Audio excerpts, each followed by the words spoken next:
এই ঝুম বৃষ্টির দিনে অসুস্থ শরীর নিয়ে কারো কথা না শুনেই চলে গেলাম একা একা নিজেকে নিজে ট্রিট দিতে।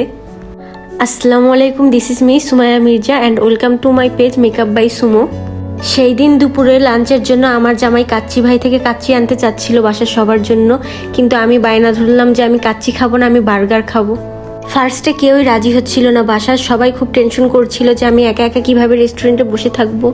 পরে আমার জোরাজোরির কারণে সবাই রাজি হলো, তো আমাকে রোভার্স ক্যাপে নামিয়ে দিল এবং ও কাচ্চি ভাইতে চলে গেল। গিয়েছিলাম একদম দুপুর টাইমে, 2টার দিক। পুরো রেস্টুরেন্ট ফাঁকা ছিল, 2-1জন ব্যতীত কেউ ছিল না।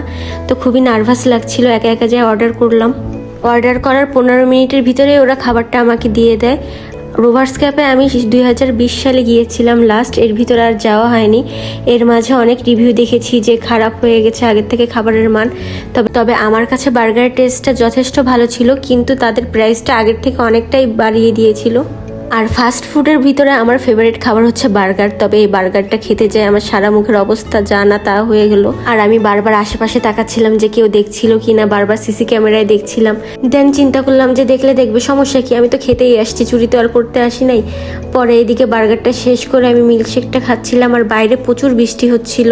তো ভাবতেছিলাম যে একা একা কিভাবে যাব আর ওদের কতক্ষণ লাগবে, কারণ কাচ্চি ভাইতে অনেক লেট করে দেয়। পরে ওকে ফোন করে জানলাম যে ওদের আসতে আধা ঘন্টারও বেশি লাগবে। তো আমি ডিরেক্ট বাসায় চলে আসি আর ওদেরকে বলি ওরা যাতে চলে আসে। তারপর আমি আসার 1 ঘন্টা পর ওরা বাসায় আসে এবং আমার জন্য আবার কাচ্চি নিয়ে আসে। তবে কেন জানি এখন আমার আর কাচ্চি একদমই ভালো লাগে না, আমি পুরোটা শেষ করতে পারিনি, হাফ খেয়েছিলাম।